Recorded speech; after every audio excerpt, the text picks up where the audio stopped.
Hello again, welcome back to the show. I'm Anubis 2814 on YouTube, and today we're going to be discussing reparations. Yes, that completely uncontroversial topic. I was recently asked for my thoughts on reparations in the US for blacks. My first response was, I'm not the right person to ask, and the black community itself is divided on what they think about this. However, we can run some scenarios of what if we took reparations seriously. First off, reparations for what? Well, upon ending the Civil War, land was seized from all the rich landowners as they were listed as traitors, and their land was promised to be divided up among their slaves with the promise of 40 acres and a mule to get them back on their feet after centuries of slavery. Well, after Lincoln was assassinated and couldn't oversee the process of Reconstruction, now Andrew Johnson was president, and he hated slaveholders, but not because he wasn't racist, but because they always looked down on him as a Tennessee son of a tailor and never let him into their exclusive little club. It was a class issue, but he was just as racist as the slaveholders. Well, he offered to give pardons and land back to any former slaveholder if they would come to the White House and essentially kiss his ass, a very petty Trumpian move. All of a sudden, Congress no longer had this property to give to blacks and had to scramble to try and figure out an alternative, such as homesteading. Now that these people owned their land again and jobs were tight, many blacks had no choice but to work on former slave owners' lands as sharecroppers, which was just slavery with more steps. It was bad, but nothing compared to what was to come. War profiteers joined the GOP after the war and began moving it from a free labor party to a pro-business party, and you began to see 100 years of anti-corporate policies shredded over the next few decades, kicking off the incredibly corrupt Gilded Age. Since the party stopped caring about former slaves after Grant pushed through great Reconstruction policies, the Hayes election was so rigged on both sides, and Hayes technically lost, that the South began declaring a second Civil War. Hayes made a deal that if he could be president, he'd pull the troops out of the South. The second that happened, Jim Crows were put into place, removing black rights to vote, putting them in prison on joke charges with fake trials, so they can use them as slave labor with way less steps than just sharecropping. Blacks were treated to a reign of terror. If they dare step out of line, they would get lynched or put into prison labor. Lynching was the best kept secret of the South, and people in the North refused to believe that Southerners were that horrible, and Southerners feigned ignorance about it when asked, and their state governments actively covered it up. Anytime blacks created a prosperous neighborhood and started to get financially powerful, often there would be a massive fire in the district, or, in 2 cases, literal massacres because the community refused to turn over a boy to be lynched, probably for claims that he looked at their women wrong.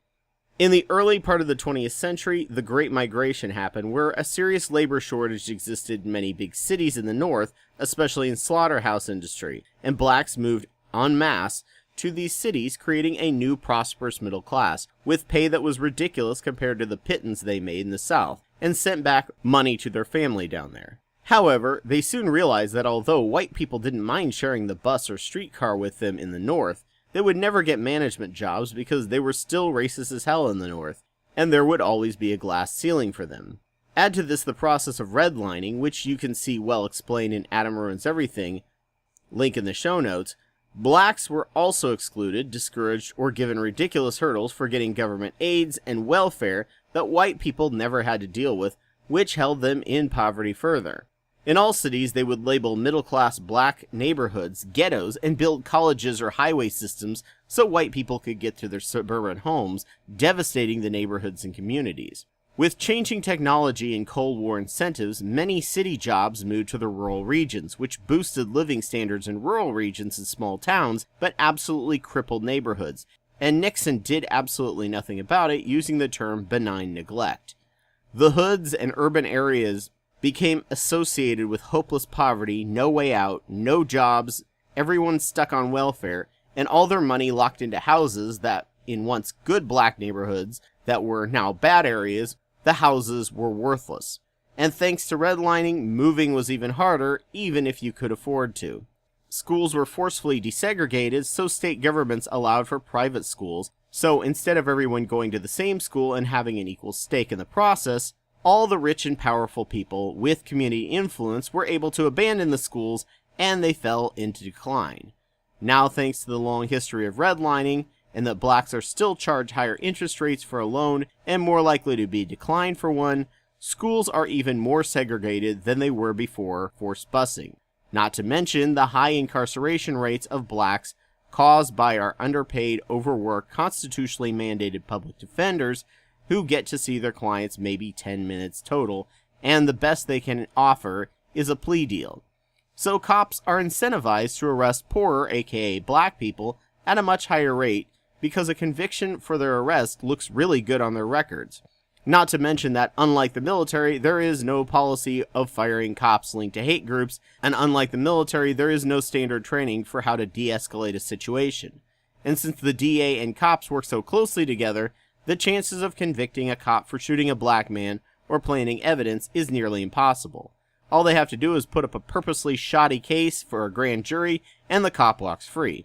So what exactly should we be giving them reparations for? It feels like we should just tax the crap out of white people and give it to blacks and natives and, hell, maybe Chinese, Japanese, and Latinos to make up for our ancestors and current laws made by what our past lawmakers did and still do. But that's not viable. Plus, so many in America don't know this terrible history or disbelieve it and get punished for something they didn't actively do is rightly impossible. So what to do? There are some native tribes like the Lakota that have refused financial settlements because they just want their land back, as agreed to. Should all blacks ask for 40 acres and an equivalent of a mule? Should they ask for interest? It's said that LBJ considered welfare a form of reparations, even though it turns out that the laws block them from getting it. Anything blacks get that whites can't get will lead to resentment and perceived persecution. Look at affirmative action, even though legacy students are just as likely to take your kid's place in college than a minority. Should there be reparations for slavery? I don't think so. How would you decide? DNA test? That's super expensive, and there are people who are indistinguishable from other African Americans, but are actually 80% European on a DNA test. Should we take a Munsell chart and test their skin pigment? Or do skull measurements, and the further they conform to white standards of beauty, the more they get? There are too many slippery slopes of reinforcing racism there. What about Jim Crow? For very old people, I would say yes. There aren't a lot left, and for the atrocities they dealt with, they should get some justice. Redlining? Yes, yes, yes. But poor and middle-class white people shouldn't have to pay for it. Put a small tax on loans to wealthier people to drop the interest rates on loans for minorities, who to this day still get profiled as unlikely to repay their loans just through algorithms based on past racist history. A watchdog agency to correct these biases in the algorithm and investigate income separately and compare loan issuance may help as well, especially for home, farm, small business, and student loans, if we are going to have student loans in the first place, which would help them drastically catch up on their wealth, and make free banking for them, as so many have serious issues getting a bank account that they lose money every time they cash a paycheck, as being poor is really expensive. Low-interest subsidized payday lending to help them get out of the predatory lending they're currently in will help too.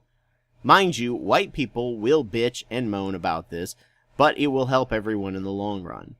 Prison reform, recidivism reductions, rules to help hiring those in prisons, pouring a ton of money into public defenders, and letting likely race-based arrests get retried with a lawyer with actual time to present a real case, creating a new federal prosecuting body that tries police, FBI, and CIA so that they won't have a DA that works so closely with the cops and there isn't a bias. Put a nationwide zero tolerance for hate groups affiliation for cops and teach military-style de-escalation. Many blacks, when you ask, don't want a handout. They just want access to the same benefits white people have, but with bias and old rules most of us don't even think of as racist, but most often were when they were made, continue to hold blacks back and prevent them from recovering. I think other safety nets for all would help balance the playing field, like a carbon and automation tax that would slow the decline in jobs being replaced by automation, and that money evenly divided to Americans to pay specifically for energy, food, education, and housing, which, giving us the choice to buy our energy on the market at a real carbon value, would cause green energy to explode and replace fossil fuels quickly. $100 a month per person in food stamps would save money in health costs, help local farmers, and boost education scores. Free education would ensure that when those jobs are taken over by automation, that we paid for with government research grants, a person can retrain themselves and start a new career, and it costs taxpayers half as much to pay for someone to be housed than to let them rot in the streets and make the cops move them around and jail them if we're going to let them be homeless.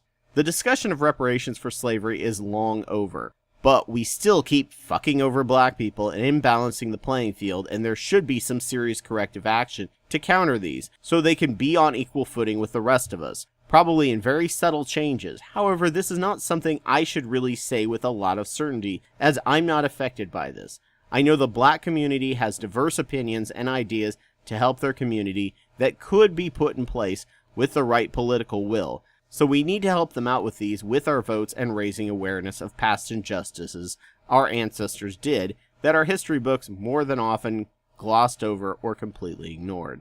And just an extra side note, Warren's plan to pay off student loans is reparations for an unjust systemic problem that should have never happened, that just so happens to heavily favor white people over minorities, thanks to all the other systemic oppression blacks have had to deal with. If you are for that idea and aren't for the reparations I mentioned, you really have a double standard as to who deserves reparations, and that's only when it affects you. So thank you so much for joining me on my podcast. I'm sure there was nothing controversial about this, and everyone will happily get along in the comments section, which you can do on the YouTube version of this video, link in the show notes. Just a reminder that I'm Anubis 2814 on YouTube, and I have over 500 videos on different topics that I've made over the past 10 years. Please subscribe, and if your podcast site has the option, give me a like or review.